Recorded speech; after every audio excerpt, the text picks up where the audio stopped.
Hello, what's up, this is Cotman back again for another detalyadong review. Meron po tayong mini gaming phone. Pwedeng gaming phone? Actually, nagulat din ako sa kayang gawin ito eh. This is Unihertz Jelly Star. Cute ang pangalan. Kung interesado ka, let's start. So tama, Unihertz Jelly Star, nagdalawang isip pa no. So yun, unang-una, the price tag. Ang price tag nito is naglalaro around 10,000, depende kung saan mo siyang bibili, pero nakita ko yung pinaka average price na naglalaro sa 10,000 pesos. Okay, wow, 10,000 pesos para dito. Anong meron dito at umabot to ng 10,000 pesos? Sa specs muna tayo. Okay, eto na. This is running on Android 13. MediaTek Helio G99 po ito ha. Ito ay may Helio G99. Hindi po basta-basta yun. Yes, mahina ang G99 compare sa mga flagship smartphone, but alam naman natin na kaya maglaro, kahit papano kaya mag-gaming ni Helio G99. And sa liit ng screen nito, di ba dapat mas magaan na to sa kanya? Of course, 6nm yung Helio G99. Ang variant dito is 8GB, 256GB storage na UFS 2.2. Ang screen po niya ay 3-inch IPS LCD glass. Panda glass po ang technology na ginamit na protection dito. Ang resolution na is 480 by 854. Pause nyo na lang yung video kung gusto nyo pang basahin the rest of the details sa specs. Focus na tayo sa review. Tour ko muna kayo saglit ha. So, dito sa likod, nag-iisa lang po ang camera nito. Actually, yes. Ang camera nito is 48 megapixel po yan. Nag-iisa, mamaya papakita ko sa inyo. At meron po siyang fingerprint in fairness sa likod. Tapos nakikita nyo itong letter U at parang itong O na yan. Yan po ay mga LED lights. Kung familiar po kayo sa Nothing phone 1 and 2, may ilaw sila sa likod. Ganon din po. And nag-work po yan. Hindi kagaya dun sa VIP ng Infinix na hindi nag-work kung hindi mo sasaksakan ng charger, so on and so forth. Ito, pwede mong paganahin base sa music, sa tunog, or kung ano man ang gusto mong setup. Yes, naasahan po yan. At least nakikita natin na kumikilos yan. Hindi kagaya dun again sa Infinix VIP. Shoutout kay Infinix VIP na nireview ko. Okay, etong part na to, hindi ko alam actually, hindi ko mag-gets kung para saan itong part na to. Ito bakit may ganyan na parang sa bakal. Parang contact points na hindi ko alam eh. So, I'm not really sure kung anong purpose yan. Basta meron yan ng ganyan. Kung alam nyo po, please comment section na lang kasi hindi ko rin mag-gets kung para saan yan. And then meron tayo itong dual tone na flash. Isang orange at saka isang yellow. Yes, so good siguro yan. So, dapat ganyan pag may flash. Dual tone, hindi yung single tone lang para hindi nagmumukhang bangkay yung pinipicturean. And of course, dito sa kanan, nandito po ang kanyang USB Type-C charging port, and dito rin siyempre data. Ito po ay customizable button. Pwede nyo pong palitan ng purpose nito. Pwede sa camera, pwede sa gaming. I don't know kung saan nyo gusto. May settings naman ito. And this is the power button. The SIM tray slot is actually hybrid. Hybrid po ito. Dalawang SIM, walang micro SD card, or isang SIM, mayroong micro SD card. So, yun, hybrid lang po siya. So, yes, gumagana, nakikita nyo, gumagana po. Andito SIM card po rito. And Smart SIM. Yes, papakita ko na lang dyan sa inyo sa screen. And dito sa taas, andito po yung headphone jack, noise cancellation microphone, and infrared. Actually, may infrared po siya support. Yes, pwede po siyang gamitin sa appliances nyo na, parang remote control type, parang yung sa Xiaomi. And then, dito sa kaliwa is nandito yung volume rocker natin. Okay. So, yun. Kung mapapansin nyo, hindi po siya flat edge, kundi round na round talaga siya. So, yun. Pag hinawakan nyo talagang, parang kayo may hawak na mouse eh. Yun, parang mouse ang pakiramdam. Parang may hawak kayong mini mouse. Maliit na mouse sa yung kagaya nito. Yan, baka ibang mouse ang nasa isip nyo kasi. Itong mouse parang ganito. Yan, parang ganito. Actually, mas maliit pa nga siya sa mouse ko. Hindi po gaming mouse ito. Normal lang to na mouse. Pero mas maliit pa siya. Diba? So, pero yun. Parang mouse nga lang. So, yun. Ito rin yung height. Para ma-idea lang kayo kung gaano kalaki yung talagang body niya. And then, sa baba, nandito po ang kanyang another microphone. Tapos, meron ditong screw port. Na screwdriver and the speaker grill. Okay? So, yun po ang itsura niya. Kung pagdating naman sa build and design, actually, para sa kanyang napiling size at saka design, actually, gustong-gusto ko siya. And kung papansin nyo, may semi-transparent siya. Nakikita natin yung loob. Kita ba? Yan. Basta makikita natin medyo yung loob ng bahagya. So, iba-ibang kulay yata. Kung tama ang pagkakalala ko, available siya sa blue, red. Iwan ko yung link sa video description. Pakita ko na dito sa screen yung mga available na kulay. Okay siya actually. Pwede siyang itago sa kamay. Pasimple. So, solid. Pwede na. And hindi rin naman feeling cheap yung pakiramdam habang gamit ko siya. Although gawa sa plastic, basically, hindi naman feeling cheap. Okay naman. May bigat din siya na kahit paano na may pagmamayabang. Pwede. And then, of course, sa display. Sa display po, pakita ko lang sa inyo saglit. Yan po ang kanyang display. Makapal ang bezel sa taas. At taas nandoon po actually yung kanyang earpiece na speaker at saka front camera. Ang front camera niyan is 8 megapixel actually. Pero mamaya papakita ko sa inyo. And then sa baba, of course, nandito po yung back button. Back button po yan, mapapansin nyo. And then ito naman yung recent. Yes. And then the home button. So, yun. Okay siya na nandyan yan, may ganyan. Pero supported pa rin naman niya actually ang gesture. Pwede siya sa gesture kung gusto nyo. So, dalawang control lang pwede nyo pilihan. Either yung sinaunang style na dipindot, na capacitive, or pwede rin mag-gesture kayo dito. Ayan, see? Pwede naman mag-gesture dito, back. So, pwede po siya mag-gesture dito. And dito sa display, kung maalala nyo, binanggit ko na rin naman, this is 3.03 inch. Pero tinatawag lang natin 3 inch. 3 inches na IPS LCD display, 60Hz lang po yan. Widevine level 3 po siya. Of course, expected ko na yun na widevine level 3 lang yan. So, sa Netflix, yung pinaka-standard definition lang yung mababang resolution. And of course, sa touch sampling rate, actually kaya niya lang hanggang 111 Hz. Pwede pala hanggang 125. So, 125 Hz kaya niya. Kanina tinetest ko kasi puro 111 lang nakikita ko eh. Pwede pala mag 125 kahit pa paano. Yeah, so, double ng screen refresh rate niya na 60 Hz. So, goods. Pwede na. That is why nakakapaglaro ako sa kanya na maayos. Maayos-ayos na gaming. So, yeah. Sa multitouch naman, supported po nito ang 5 multitouch. At pagdating naman sa quality ng display niya, actually maganda naman kahit pa paano. In fairness, mababang expectation ko rito kasi yung nauna kasing ganito na Unihertz din na nireview ko, di ba, hindi rin naman ganun kaganda. But this one actually maganda yung kanyang display. Yan, makikita nyo dyan sa screen. Vivid naman yung kulay pagdating sa kung contrast lang ng pag-uusapan. Maganda rin naman manood dito kahit pa paano. May kaliitan lang. So, yun lang naman eh. Kulay, buhay na buhay. Popping pa rin. Popping naman yung mga kulay dyan. Makikita nyo yan. Pag pula-pula. So, nakikita nyo talaga maganda ang display sa smartphone na to kahit na napakaliit lang niya. Kung hindi ko na pa nababanggit, ang resolution niya lang is 480 by 84. So this is 480p. Kung 720p yung pinakamura na usual, this one is 480p lang. So yung pinaka-standard definition ng Netflix actually. Pasok sa standard definition ng Netflix. Sinilip ko na din pala yung kanyang adaptive brightness. Yes, mayroong auto brightness siya. Kasi last time dun sa Itel P55 na gulat ako, walang auto brightness. Bihira ako kasi ma-encounter na walang auto brightness. Pero good thing meron naman ito. Ayan. Adaptive brightness, pwede mo siyang i-adjust. Base sa preferred mo na brightness lang. Ngayon, pagdating naman sa speaker, single speaker lang po ito. And actually, although may kalakasan din naman, parinig ko muna sa inyo. Ayan.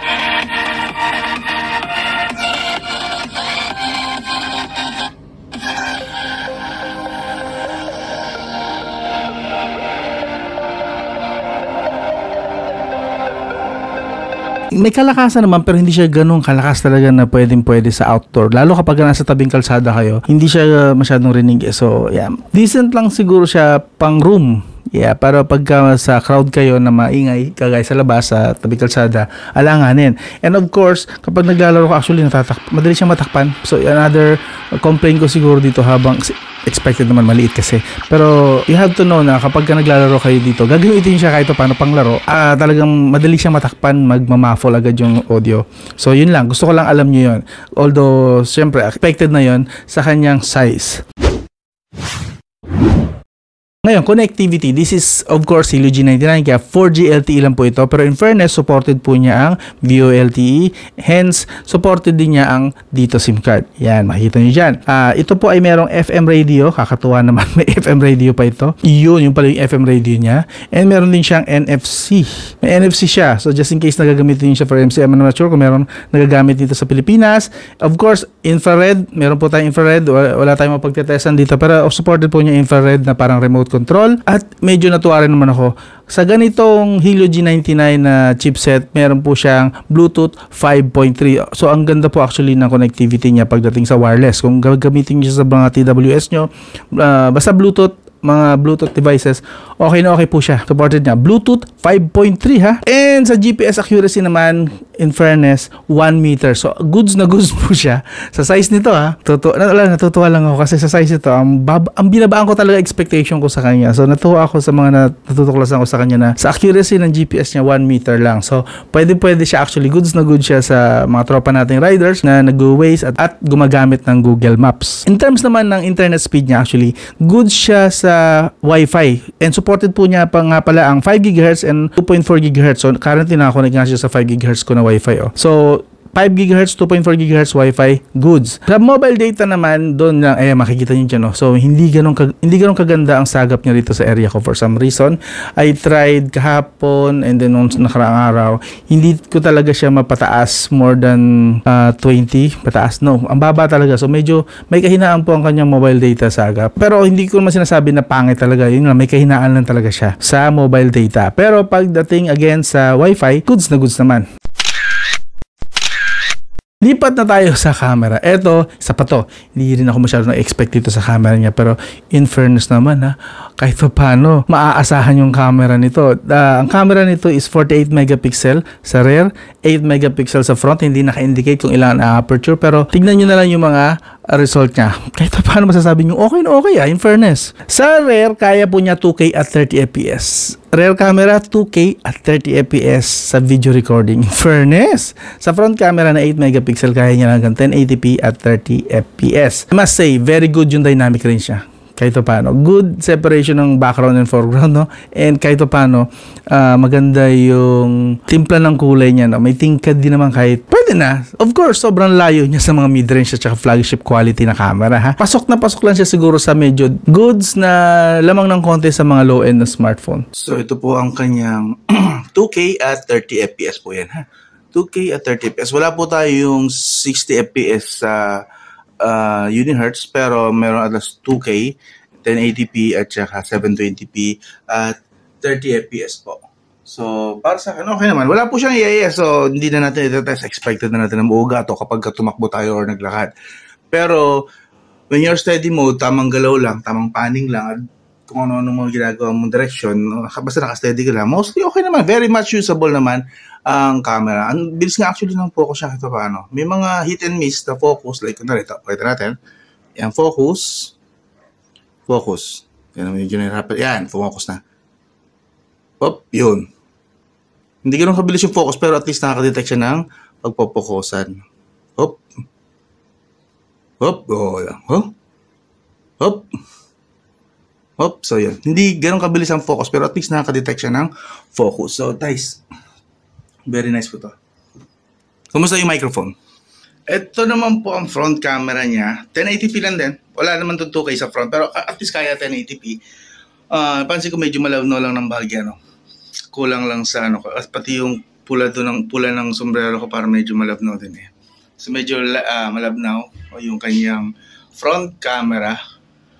Unlike sa rear camera. Pero at least usable pa rin naman. Hindi naman siya potato cam. Okay pa rin naman. And paano yung zooming? Ito yung pinaka-stretch ng kamay ko. So, okay naman. And kamusta yung microphone kapag nakikita ko nag-vlog? Okay naman, di ba?